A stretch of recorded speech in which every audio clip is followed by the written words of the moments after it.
What should I do next? Maybe I'll just go drive for a while. It's kind of a nice day. This is a swank car. Fuck it. Hello, this is Aaron from AaronOnAutos.com, and today we're doing a shaky cam interior review, this time in a 2016 Audi A3. This is the 2.0T Quattro with the Supra transmission, I believe it's called. S-Tronic transmission. Sorry, Audi. Didn't mean to screw that up. Anyway, we are going to do a really quick walkthrough in this car. This is one of the better Audis I've been in. I'm kind of surprised at how good this car is. I've not been impressed with the A4, and this is a much better car than that. And the price tag is pretty good. It's about, as we're looking at it here, it's about $40,500 delivered.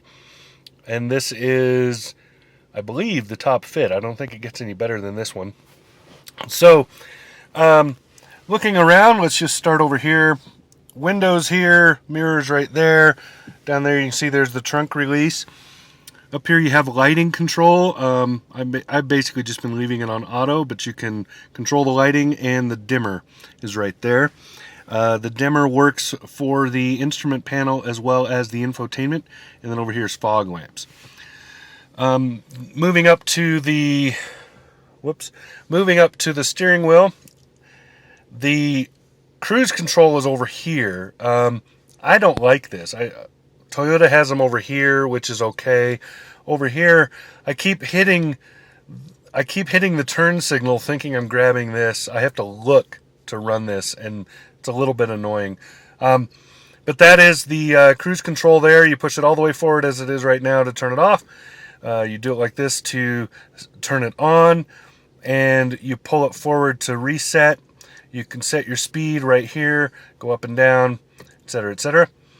Up here, this is the steering controls. This stuff controls that screen right there. So you flip through, you see right there, flipping through what you can do. My miles per gallon have actually been pretty good in this car, with my average speed only being 42 miles per hour. I have still managed to get nearly 29. That's not bad at all. So, rest of the menus here. Up here you have your lighting controls. On this side, I keep doing that. On this side, this is your volume control, heads up, or what do you call that? That's voice activation. That's the word I'm looking for. This is jumps to your nav, and this is a set button. You can set it to do whatever you want. By default, it is set to answer the phone. So when the phone rings, you push this and it answers it. You can set it to do a few things. All of that is done through the screen there. I'll talk about that in a minute. Up here is the instrument cluster. Pretty good cluster. It looks flat, and it is flat, but it's set pretty far back there, and you don't get a whole lot of glare. I like the way it's set up. Now, the bezel here, the cover, comes way forward. It's very far forward, so it's very deep. It's almost the length of my hand. Very deep, and that is why you don't get a whole lot of glare.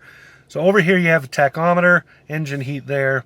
This screen changes around, so you can do your that's the mileage, the odometer there, and over here is the trip counter. And then you can see what the rest is, and you can flip through a lot of stuff right here. This up here changes. If you have the cruise on, it shows you the cruise. That up there shows you what's going on your infotainment. So right now it's showing the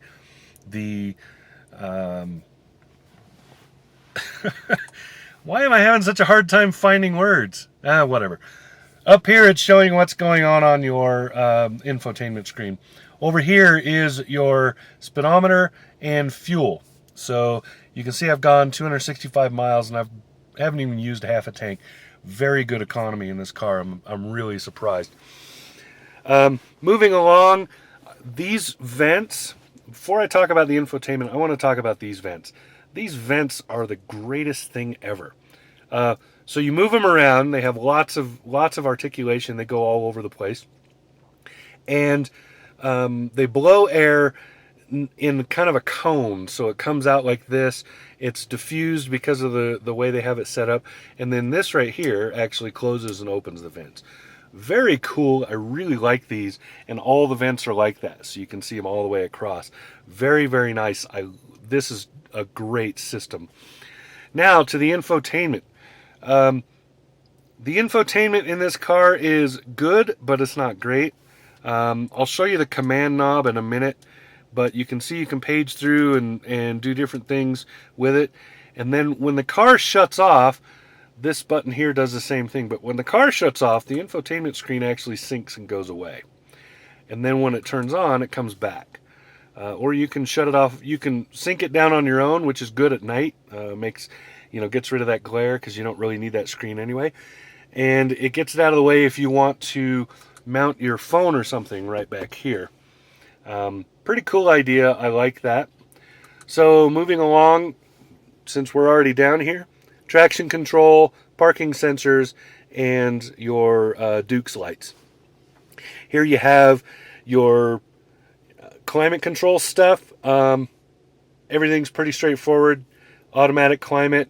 You can set whatever temperature you want. Here's the fan control, etc., etc. You have heated seats, so bun warmers on both sides. Down here is the 12-volt plug. Drink holders. If you drink big, giant 7-Eleven style Big Gulp cups, they're going to tilt because they won't be able to fit in there.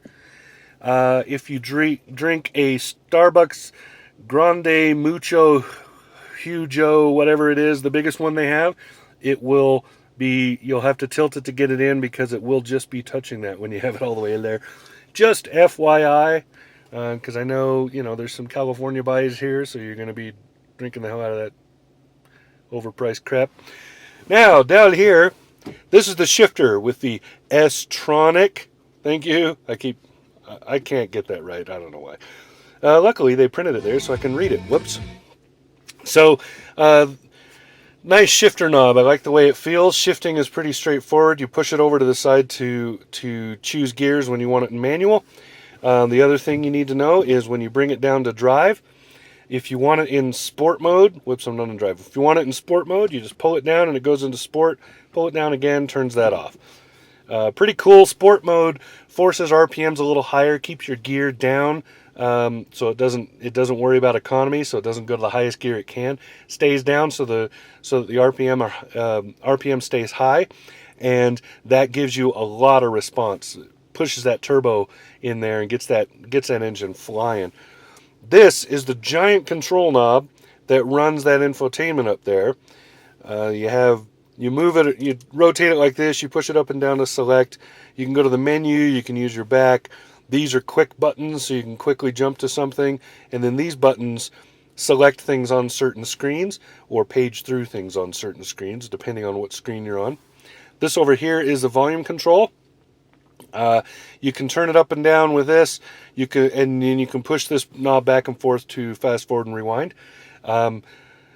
The other volume control is up there on the steering wheel. I showed it to you. Then you have electronic parking brake, empty with nothing on it. Right here is your storage cubby. This is actually a plug that comes with the car. Most Volkswagens and Audis have that goofy, I have no idea what phone it fits. I'm pretty sure it's BlackBerry or something. This is, for whatever reason, this German car uses a Spanish word to explain that it's all-wheel drive. I will never figure that stuff out, but it's a global market. What do I know? All right. I love the color scheme in this. This is not the first Audi we've had that's had this brown color. I love this color. It looks really rich and looks really good with the black tones that are going on. This is all soft touch rubber. This is a great brushed and just a very, very good look. I love the look in here, especially this brown leather as it offsets that black. Back seats.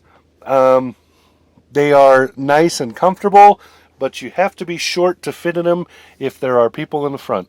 This very small back seat. I don't know if you can see back there. Leg room is very limited in back there, unless, like I said, the front seat person moves it forward. The other thing that this car has is very, very, hopefully I'm not screwing this up, very, very cool sunscreen. This screen is really cool, and it's a large gun turret, as my friend would call it. Very large, very nice. So that's about it. This is a really nice car. Audi did a very good job. It's extremely comfortable to drive, fun and peppy. The trunk is good, has a good sized trunk in this car, and just very comfortable. I've been really impressed with how this drives. Handling is superb in this car. Just feels really good. A lot of that is the all-wheel drive. I did a short video on that. I'll try to link to that below because I'm sure it will publish before this does. Otherwise, that's it. This is Aaron from AaronOnAutos.com in a 2016 Audi A3. Talk to you again soon.